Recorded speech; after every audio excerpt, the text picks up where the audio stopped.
Muito boa noite, nós estamos começando mais um programa Direção Espiritual. Obrigado pela oportunidade que temos de mais uma vez estabelecer esse vínculo.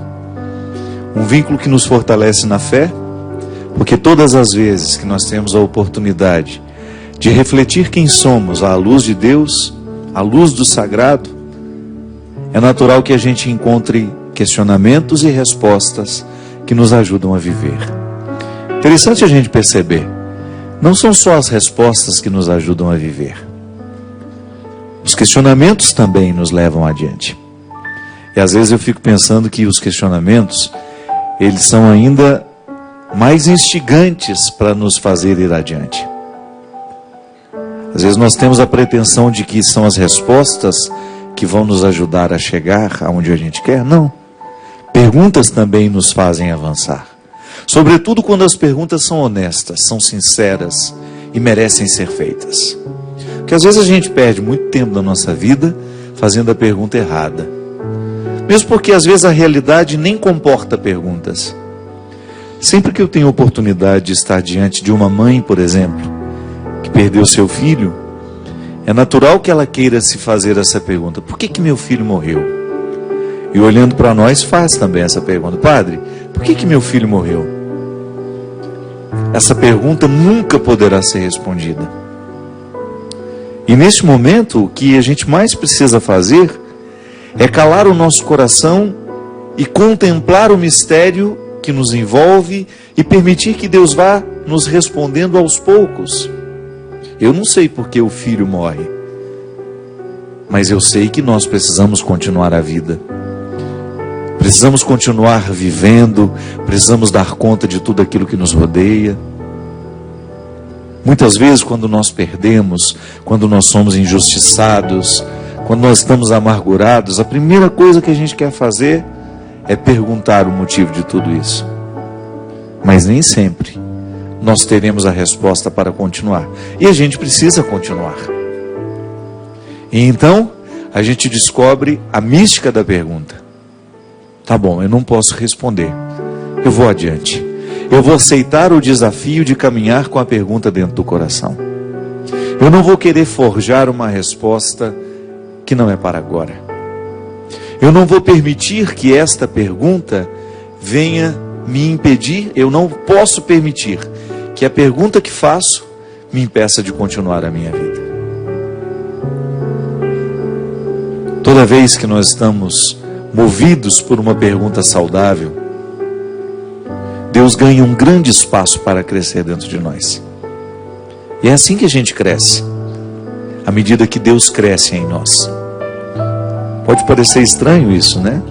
O ser humano cresce à medida que Deus cresce nele. À medida que nós vamos permitindo que esse Deus vai ocupando todos os espaços do nosso coração, da nossa mente, do nosso jeito de ser. E aí a gente vai se tornando mais capaz de perceber os erros que a gente comete. Os erros, sobretudo, em relação às nossas escolhas. Quando nós escolhemos errado, quando nós não permitimos que Deus nos indique o caminho certo, nós podemos cavar dentro de nós.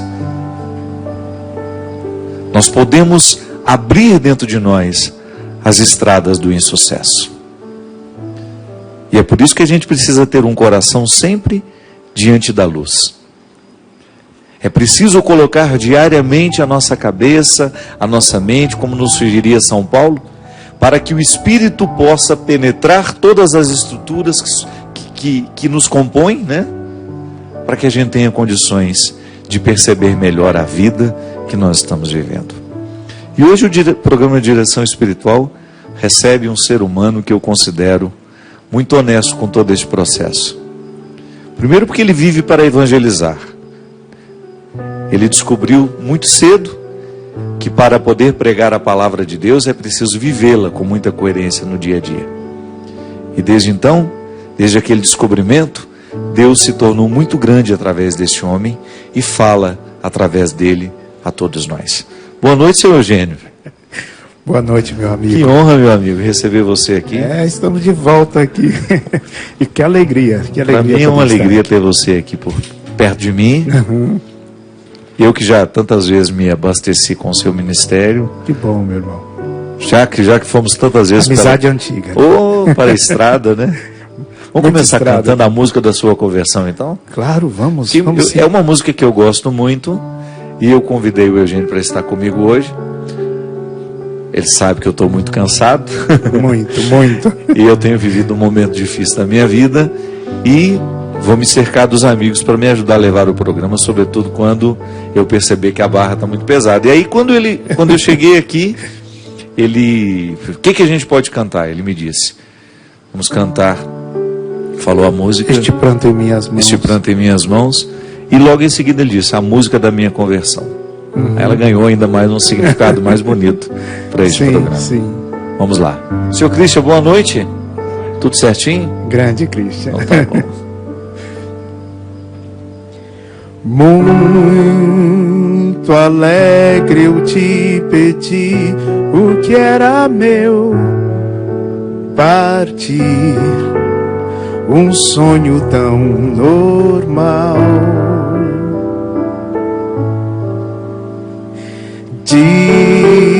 Dissipei meus bens e o coração também. No fim, meu mundo era irreal.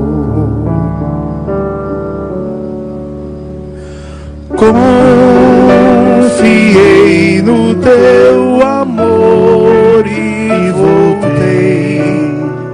Sim, aqui é o meu lugar.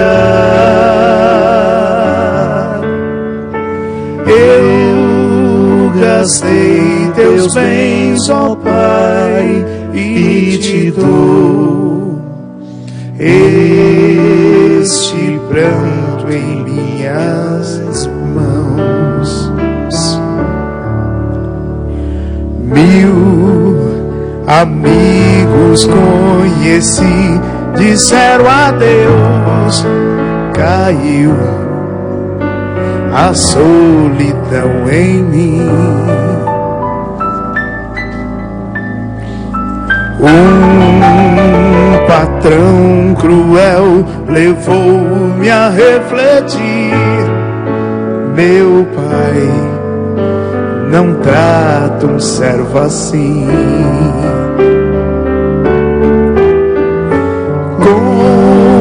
Confiei no teu amor e voltei. Sim, aqui é meu lugar. Eu gastei teus bens, ó Pai, e te dou este pranto em minhas mãos. Nem deixaste me falar da ingratidão. Sim, morreu no abraço mal que eu fiz. Coisa mais linda, né? É demais isso. Festa, roupa nova, anel, sandália aos pés. Voltei, a vida sou feliz.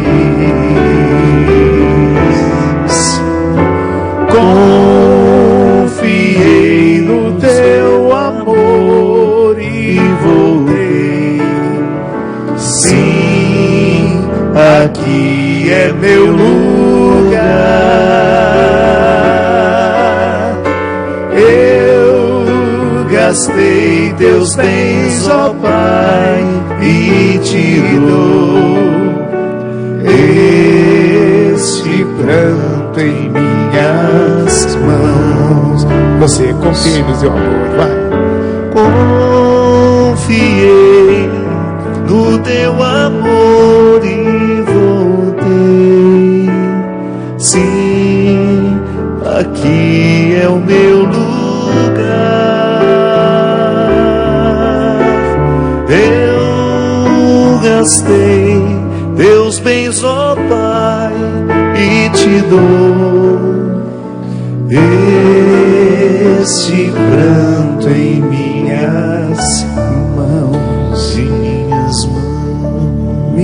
mãos. Que coisa linda. Valdeci Farias e Dom Navarro, né? Que coisa, não? Isso mesmo. Valdeci Farias e Dom Navarro. Gente, você sabe que às vezes eu fico observando as pessoas viverem, as escolhas que vão fazendo, e nada pode ser mais confortável do que quando você encontra uma pessoa que pode dizer: aqui é o meu lugar. É verdade. Uma pessoa realizada é aquela que está no lugar que deveria ocupar mesmo, né? Não significa que ela já alcançou tudo, que ela já não precisa mais viver o seu esforço diário para se conquistar, para conquistar aquilo que pode ser dela ainda. Mas quando você percebe que ela já alcançou uma coerência, que ela não negligenciou a oportunidade de saber que lugar ela poderia ocupar. É muito triste quando a gente vê uma pessoa com muitas possibilidades, desperdiçando tudo isso, ficando num lugar que não é para ela, né? Como é que você descobriu, meu amigo, é verdade. essa oportunidade de... Porque eu te vejo um homem tão realizado, tão feliz. Sou mesmo. E não tem... Você não esconde isso. E sou feliz assim, vivendo assim. Como é que você fez essa luta para perceber quando você não estava no lugar que era assim? E a coragem que você precisou ter para renunciar o lugar que tantas vezes quiseram lhe colocar e que não era para você? Eu uso dizer que eu fui durante um longo tempo da minha vida como aquele paralítico que ficava à beira da piscina do Evangelho, lá na piscina de Betesda, não? E esse paralítico ficava esperando a piscina se mover, porque, segundo diziam, um anjo descia do céu uma vez por ano, movia as águas, né? E movia as águas daquela piscina. E era a hora do milagre. E o primeiro que entrasse era curado. Mas ele nunca conseguia entrar, porque era paralítico, e quando ia se arrastando para entrar, outro vinha e entrava. O espertinho pulava, né? E eu vivi um longo tempo da minha vida assim. Não tão longo, porque já aos 16 anos eu tive o privilégio de me encontrar com Jesus. Eu me lembro de minha mãe dizendo: como você é feliz, meu filho, de ter encontrado Jesus tão cedo. Ela dizia: eu já estou no fim da vida e só encontrei agora, né? Eu falei: mãe, nunca é tarde, né? Mas assim, esses 16 anos que eu julgo, puxa, podia ter encontrado ainda antes. Eu fiquei esperando a piscina se mover. E para mim, a piscina se movia numa falsa euforia do carnaval, porque eu era envolvido com o carnaval. Minha família toda era envolvida com o carnaval. E eu achava que a piscina, né, da minha alegria era o carnaval. E foi justamente no ensaio de carnaval, que eu estava preparado para ensaiar no carnaval, que acontecia um ensaio para a missa, em frente onde a gente ia ensaiar para o carnaval, e os jovens cantavam... Em frente ao barracão da escola de samba? Em frente ao barracão da escola de samba. E os jovens começaram a cantar esta música. Lembro como se fosse hoje. Era uma quinta-feira, e eu ouvia ao longe aquela canção. A canção para mim não parecia familiar, eu nunca tinha ouvido antes. Mas Deus tinha escolhido falar comigo naquele dia, naquela hora. Ele resolveu dizer que, muito mais do que a piscina, o Jesus é o rio de água viva que se move todo o tempo, e não só uma vez por ano. E me fez descobrir naquela noite que, enquanto eu estava lá na beira da piscina, paralítico, esperando que ela se movesse para me ter um pouco de alegria, que o carnaval para nós era sinônimo de alegria, de euforia. Lá fora, nas ruas, Jesus caminhava como um rio de água viva que jorrava de um lado para o outro, realizando tudo o que ele realiza. E ali, naquele dia, mudou o rumo da minha história. Foi impactante, padre. Não foi assim: amanhã eu vou ver o que eu faço. Não, foi naquele dia em que eu tomei a decisão. Aqui não é o meu lugar. Quando você sentiu a inadequação, né? Uhum. Porque a conversão, ela começa na nossa vida, minha gente, no momento em que nós levamos a sério a nossa inadequação. Porque às vezes, Eugênio, as pessoas se acostumam com o mal-estar. Vivem uma vida de erros, acostumam-se ao mal-estar que a vida de erro provoca, e de repente deixou de se problematizar, deixou de sentir o incômodo, de levar a sério o que incomoda. E naquele momento, ouvindo a música, entrando naquela igreja, você percebeu a sua inadequação. É verdade. E aqui nem há um julgamento sobre o carnaval, de jeito sobre nenhum. as pessoas que gostam do carnaval. Eu, inclusive, gosto de samba, gosto muito. Eu nasci no samba também. Né? Então, não é nada disso. Ele não está fazendo juízo, Só né? que Deus queria muito mais que aquilo para mim. Ele queria que eu fosse um evangelizador. Ele queria que eu me transformasse de sambista a salmista. Só mudou um pouquinho as letras. Então eu não era eu estando ali. E a euforia não me era o bastante. Você já cantava nessa época, não? Não, eu era percussionista da escola de samba. Meu irmão era o presidente da escola de samba e eu era o braço direito dele. Então, naquele dia... Nossa história é parecida. O meu cunhado era o mestre da bateria. Sim. E ele me levou para trabalhar, porque ele sabia das minhas habilidades com desenho. Porque embora hoje eu não desenhe mais, eu sempre gostei de desenhar. E aí ele me levou para ajudar a projetar os carros alegóricos. Olha só. Eu fiquei lá, nunca mais saí do samba. Sim, e meu irmão também me levou. Fiquei lá uns 5 anos trabalhando no carnaval. Mas aí percebeu que era mais, era algo mais. É o que você está dizendo, é interessante você identificar, porque se você também não tem uma voz que te chama, na sua vida foi justamente a música que estava tocando na igreja que te chamou a atenção. No meu caso foi uma mulher chamada Tia Ló. Tia Ló. Negra como você, que tinha um papel importantíssimo na minha vida naquela época. Ela tinha um filho que estava no seminário também, o Gilson.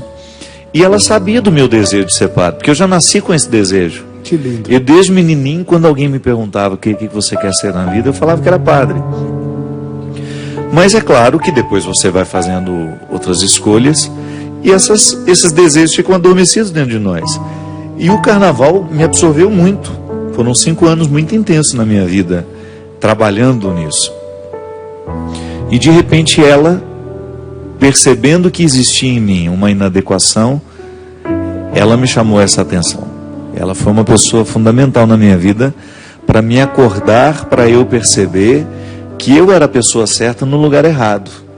Isso é muito interessante. Deus não faz a pessoa errada. A pessoa é sempre a pessoa certa. Nós é que muitas vezes vamos para o lugar errado e aí começamos a viver a ilusão de que nós somos a pessoa errada. Se você está identificando que de repente você está no lugar errado, mas nunca confunda isso em achar que você é a pessoa errada. Não, você é a pessoa certa. Deus não erra quando nos cria. Agora, nós podemos errar muitas vezes quando nós nos plantamos nos lugares errados. Escolhemos, né? E foi justamente o que você percebeu naquele momento. Foi. E com toda a simplicidade, né? Não foi uma coisa violenta, mas ao mesmo tempo foi impactante para mim. Porque, de fato, mudou o curso da minha história. E você perguntou, você cantava? Eu não cantava e nem passava pela minha cabeça um dia cantar ou compor uma canção. Mas chamado por uma canção, Deus colocou em meu coração o cantar. Como diz o salmista, e me pôs nos lábios uma nova canção, um hino de louvor ao nosso Deus. Muitos ouvirão essas coisas com temor e confiarão no Senhor. É isso. Eu sempre peço a Deus, em todo tempo, em todo lugar, que quando eu cantar, muitos possam confiar nele. Mas sobretudo quando eu não cantar, que a minha vida seja a mais concreta e linda canção, como fez Maria com seu silêncio. Eu não imaginava, Padre, viver o que vivo, viver o que vivi até aqui. Hoje, depois de 36 anos de ministério, eu não imaginava que pudéssemos chegar a tão longe, né? Edificar tantas pessoas.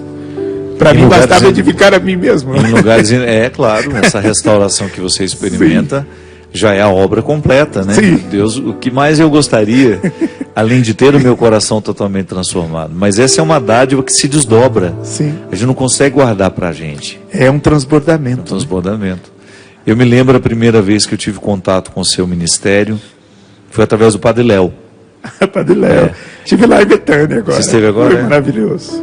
Eu já tinha tido contato com a sua música, mas nunca tinha escutado você cantar. Engraçado, né? Sim. Nós, naquela época da renovação carismática, os grupos cantavam as músicas e a gente não tinha nem ideia de onde tinha vindo aquela música. Sim. Aí um belo dia eu entrei no carro do Léo, eu lembro direitinho, tinha um cadete novinho que tinha acabado de comprar. Vou dar uma volta nesse carro. Vou dar uma volta. É assim mesmo. Aí eu fui lá, tomei um banho, fomos para Blumenau, me lembro direitinho. Blumenau. Participar de uma missa. Que eu não tinha paciência com aquelas missas de renovação carismática, então ele me comprava com jantar. Ele falava assim, nós vamos para a missa, depois nós vamos jantar. Então, primeiro ele convidava para jantar, e no meio do caminho, tem uma missa antes. Muito esperto. Esperto. E aí, ele colocou, eu me lembro direitinho que estava escrito assim, um CD capa branca, escrito com um rosa, meio... Grupo Mensagem 2000. Um bordozinho, assim, Mensagem 2000, Grupo Mensagem 2000. E quando eu comecei a ouvir, você não faz ideia de como eu fiquei impressionado, porque eu sempre gostei de música. E a música católica que eu conhecia era a música do Padre Zezinho. Sim. Eu ainda não tinha contato acesso. Já tinha escutado o Monsenhor Jonas na época, quando eu morava... Eram os padres que cantavam. Eram os padres que cantavam. O Padre Jonas, na época, não era Monsenhor. O Padre Jonas... Jonas Abib. Nós acordávamos com as músicas dele todos os dias no Postulantado. Olha só. 5:30 da manhã estava tocando o Padre Jonas para a gente acordar. Inclusive peguei até um pouco de implicância dele na época, que era um horário muito ruim de você acordar, né? 5 horas da manhã, você passa a não gostar dela. E depois, quando eu ouvi você cantando, eu falei, mas ele é padre? E o Léo, não, é um grupo lá de... E contou a história de vocês. E eu fiquei impressionado de ver a jovialidade que estava naquelas canções. E era uma jovialidade responsável. Esse povo leva a sério o que faz. Foi a primeira impressão que eu tive quando eu escutei você cantando. Como é que era aquela lá Enfim, o disco todo era bom. O disco todo era muito bom. Mas tinha aquela como a semente, como a chuva. Como o vento a espalhar sementes. Isso. Eu quero espalhar Jesus. Você lembra disso, Christian? Coração. Você nem era não é do nascido. tempo dele, não. Ele nem era nascido.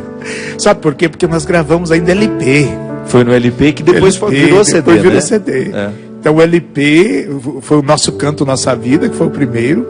Depois o Eis que Faço Novas Todas as Coisas. Já gravamos 2 LPs até chegarmos depois a gravar o CD, né? Que foi a união dos dois. Hoje nós estamos recebendo aqui no programa Direção Espiritual meu querido amigo Eugênio Jorge, que alegria. Nos ajudando a refletir a conversão, a pensar a nossa vida. Daqui a pouquinho a gente volta, nós vamos para o intervalo e a gente volta com o Eugênio e com mais música para nós.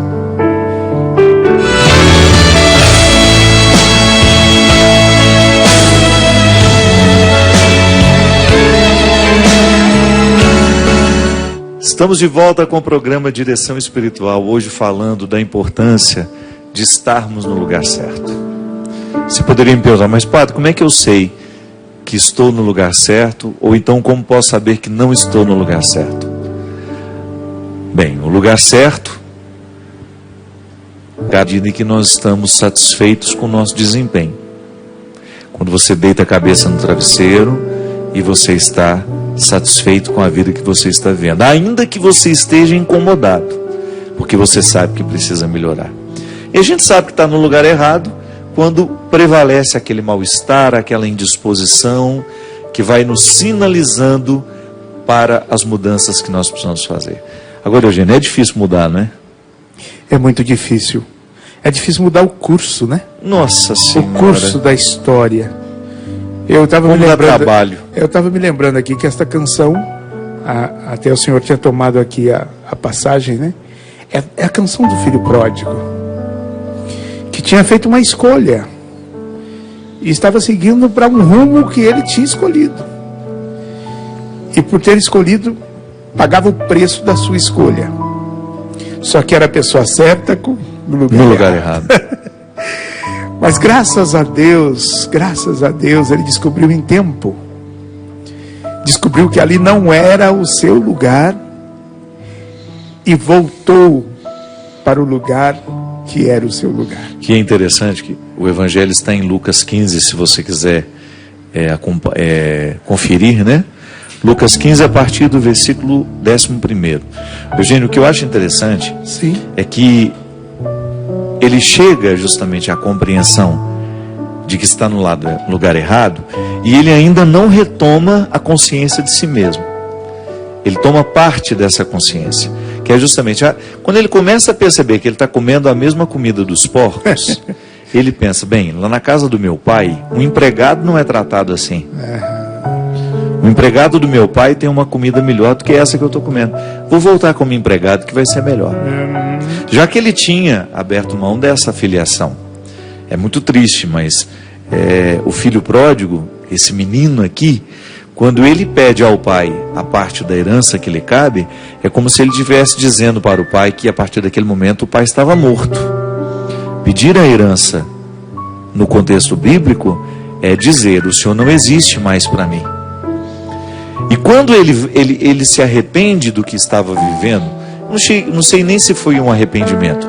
Quando ele chega à conclusão de que aquela vida que ele estava vivendo não era boa, pode ser que aqui ainda não havia arrependimento no coração dele. Profundo não. Pode ser que ele só estava chateado com o resultado das escolhas. Eu acho que o arrependimento dele acontece quando ele olha para o pai e o vê na estrada e canta justamente a frase que você gosta tanto. Morreu no abraço, o mal que eu fiz. O que é interessante é que esse menino, ele ainda volta com metade da consciência só. Eu vou ser um empregado do meu pai. E no entanto, quando o pai o encontra, quando o pai o vê, ele sabe muito bem que ele jamais vai ser tratado como empregado, porque ele continua sendo filho. É engraçado porque nós muitas vezes, no exercício do nosso ministério de evangelizadores que somos, uma das grandes dificuldades que a gente tem é justamente de convencer o pecador, aquele miserável, o mais miserável que passar pelo nosso caminho. O nosso maior desafio é justamente convencê-lo de que ele ainda merece a misericórdia. Ele não deixou de ser filho. Deixou de ser filho. Né? Muitas vezes se distanciou, magoou até o pai, feriu o pai, mas nunca, jamais vai deixar de ser filho. Muitas vezes até maltratou o pai, disse palavras duras, mas será sempre filho. Isso é maravilhoso. Aquele jovem, embora estando tão distante, o pai o esperava ansiosamente. Eu imagino aquele homem, aquele pai, indo todos os dias à janela e olhando o horizonte.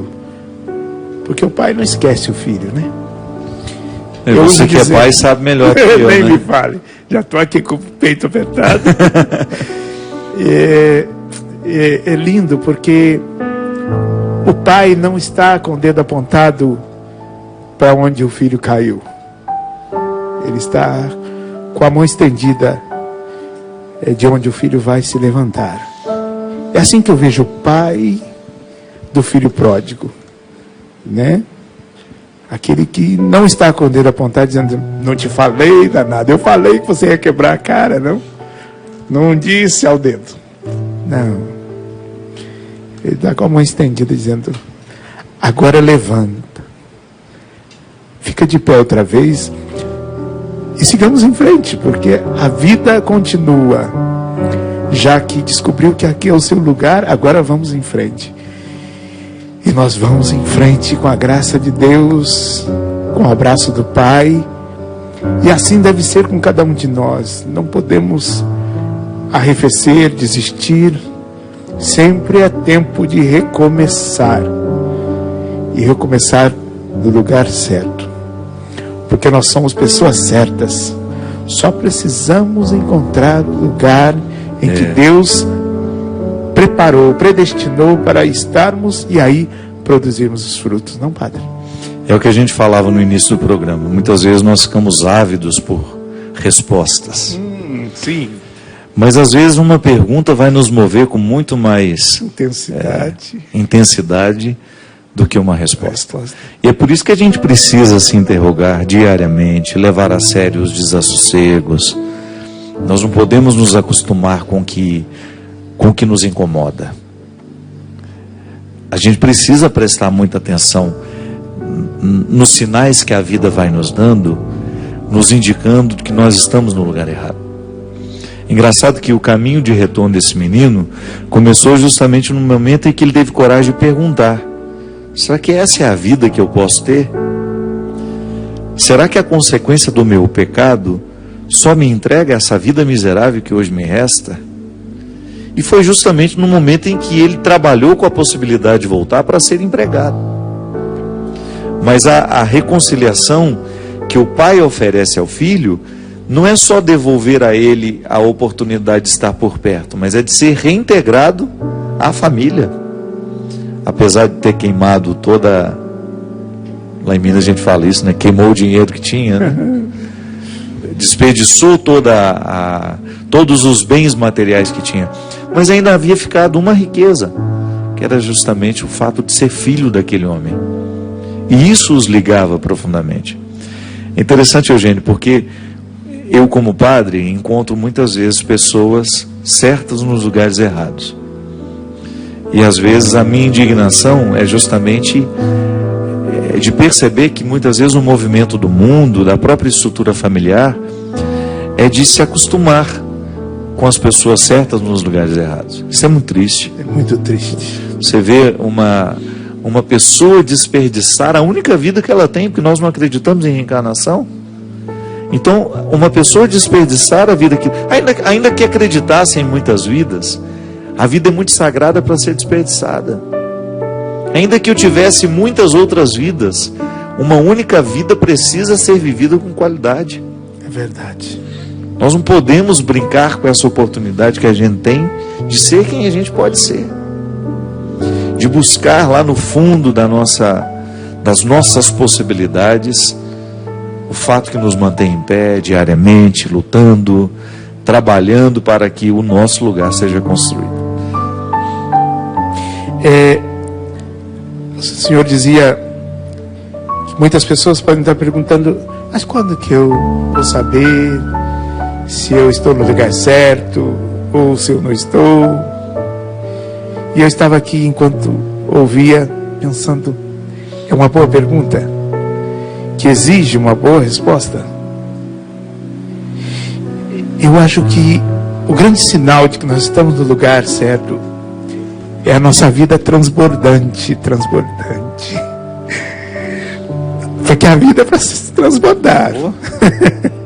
Foi Jesus que falou isso. Sim. Viver em abundância. E essa intimidade com o Pai, essa proximidade com o Pai, porque quando nós nos afastamos, nós nos esvaziamos. O jovem se afastou do Pai e se esvaziou de uma tal maneira que ele não tinha nada para dar. Agora era um necessitado até de comer lavagem, porque não tinha o que dar. Tudo que transbordava nele se perdeu, porque se afastou do Pai. Quantas vezes nós nos afastamos de Deus, nos afastamos do Pai, nos afastamos de Jesus e, consequentemente, nos afastamos de nós mesmos e perdemos a referência de quem somos e do que Deus é capaz de fazer em nós e através de nós. Daí o desafio de nos aproximarmos daquele que é água viva, como eu dizia, daquele que é uma fonte que transborda constantemente, uma fonte de água viva, e nos deixarmos encher desse dom que transborda em nós. Até inclusive quando as pessoas me perguntam: Eugênio, quando eu sei que uma música que eu vou compor, que eu estou compondo, é uma música boa? Eu digo: quando ela for fruto do transbordamento da sua relação com Deus. Transbordou, é fecunda, é bênção, é certo que vai fazer bem às pessoas. Então, se a sua vida não está sendo transbordante do bem, da alegria, É mesmo. da serenidade. Tem alguma coisa errada. Em algum momento você errou o caminho, você está no lugar errado. E é interessante porque a própria produção do disco, né? Quando é que você produzia um disco? Sobretudo eu sei que o seu processo era assim. Quando você tinha alguma coisa que realmente era preciso ser dita. Uhum. Senão você nunca se forçava a fazer um disco Não. que ainda que não estava maduro para você. Eu me lembro que quando você lançou Frutos, eu me recordo muito bem do bilhete que eu lhe mandei quando eu ouvi o disco. Sim. Que era justamente, eu tinha uma sensação de que eu estava diante de não era de um repertório, eu estava diante de uma vida narrada através de canções ali, de histórias, de sofrimentos. Melhor CD de nossas vidas, sim. É aquele que nasce justamente da experiência vivida. Da experiência. Ah, tá bom, mas você não é compositor, você está nos assistindo, você não canta, você não compõe, você não grava discos, mas você identifica direitinho o que nós estamos falando. Quando você percebe que uma realidade boa nasce depois de um perrengue, depois de uma batalha vivida, de um sofrimento estabelecido. Né? Sim. Inclusive no Frutos, eu me lembro que nós tínhamos passado por uma grande poda, o grupo Mensagem tinha passado por uma grande poda, um grande sofrimento, porque a relação com Deus não significa só alegria, só euforia, só oba-oba. Sofrimento também é transbordante em Deus. E assim como o Senhor disse sobre às vezes a pergunta é mais intensa do que a própria resposta, também, e na sua grande maioria, os momentos de dificuldade, de dor, de sofrimento podem ser ainda mais impactantes, muito mais fecundos, produtivos e fecundos do que propriamente os momentos de euforia, de alegria. E nós tínhamos passado por esse momento de uma prova muito, muito grande, né? Uma poda. E eu então escrevi, quem tem o CD procura na capa, porque está escrito, em algum lugar da capa está escrito: somente os frutos justificam a dor de uma poda. Somente os frutos justificam a dor de uma poda. Daí o nome do CD, Frutos. A poda, ela é uma bênção, muito embora nem sempre entendida. Porque dói demais, né, no momento que nós estamos vivendo a poda. Dói saber que a poda, dói viver o processo necessário da poda. Eu fico vendo lá no meu jardim, às vezes uma planta que demorou tanto para ficar bonita, viçosa, aí o meu jardineiro fala: mas está na hora de podar. Eu falei: meu Deus do céu, mas ela levou tanto tempo para ficar aqui. Chegar a esse ponto, não, mas se não podar, não tem flora o ano que vem. E aí? Aí vai lá no talo. Podamos ou não? Meu Deus do céu. Aí a gente tem aquele instinto de preservação. Sim, sim. A gente não gostaria que fosse podado. Mas a própria sabedoria vai nos ensinando que se a gente não vive essa restrição que a poda vai nos impor, não tem fruto o ano que vem. Não tem fruto. O fruto é escasso e às vezes ela não vai tem minguando. Mesmo. Vai minguando. Ela regride. Sim, sim.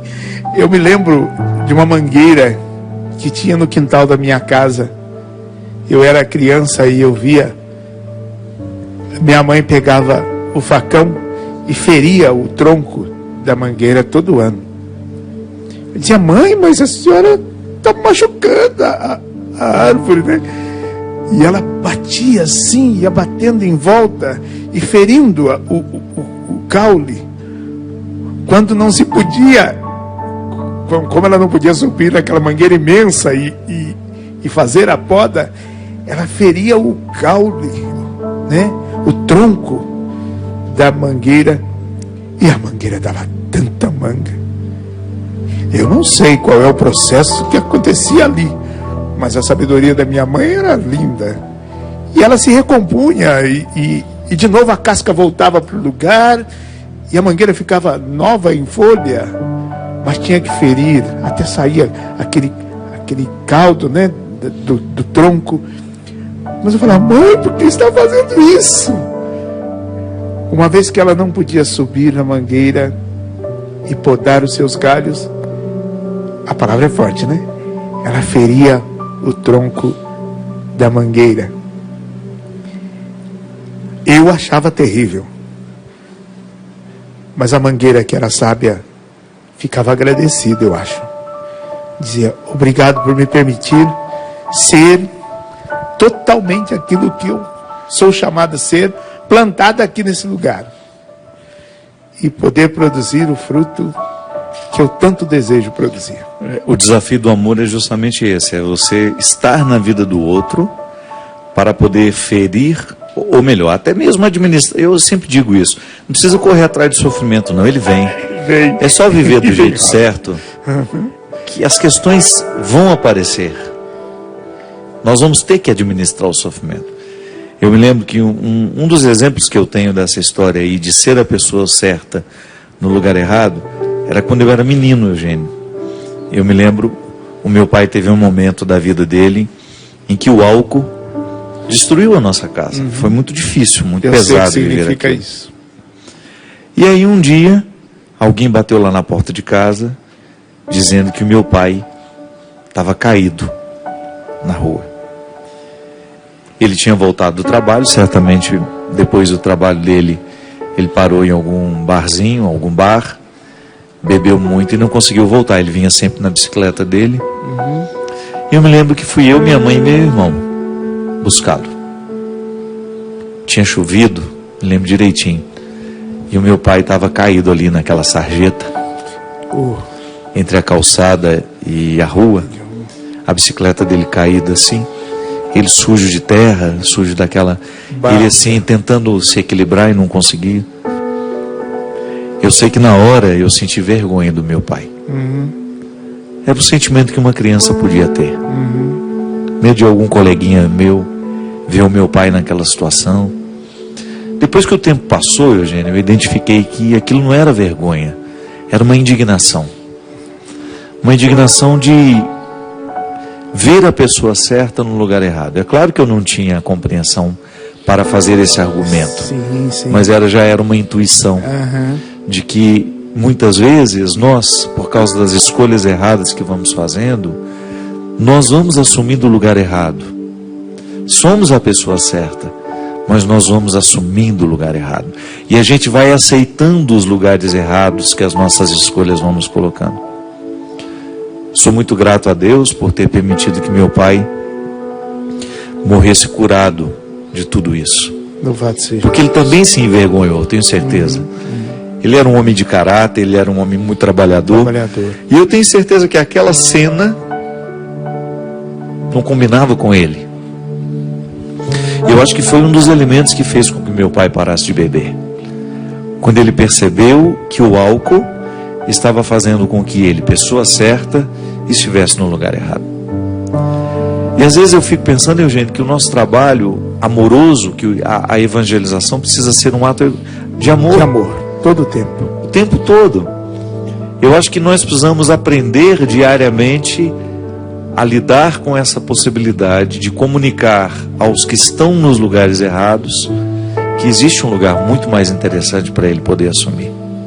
Eu acho que você, como pai, faz isso o tempo todo com seus filhos. Sim. É uma atitude amorosa de conduzir aquele que você ama a assumir o lugar que de fato ele precisa assumir. É verdade. E o homem mais feliz, o homem pleno da felicidade, nem sempre é o homem que viveu uma vida tranquila, sem problemas, mas o homem pleno, na sua grande maioria, é aquele que foi forjado no sofrimento.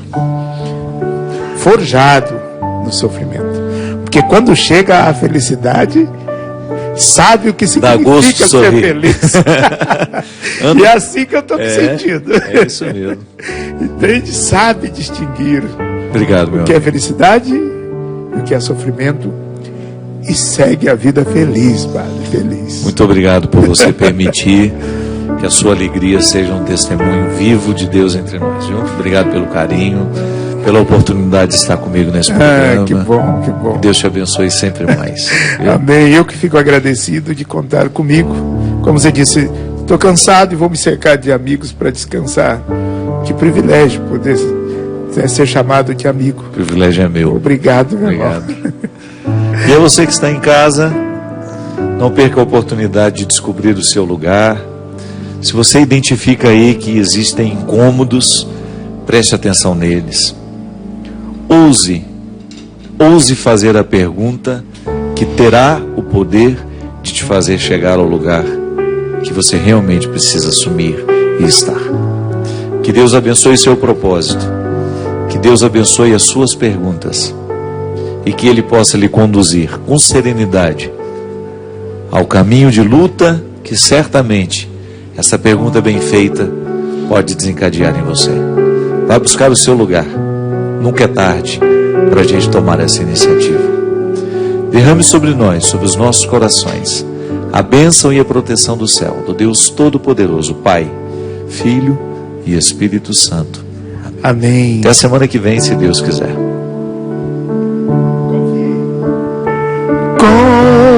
Confiei no teu amor e voltei.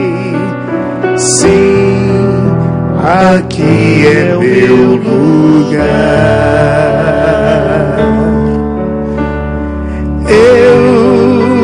Gastei teus bens, ó Pai, e te dou.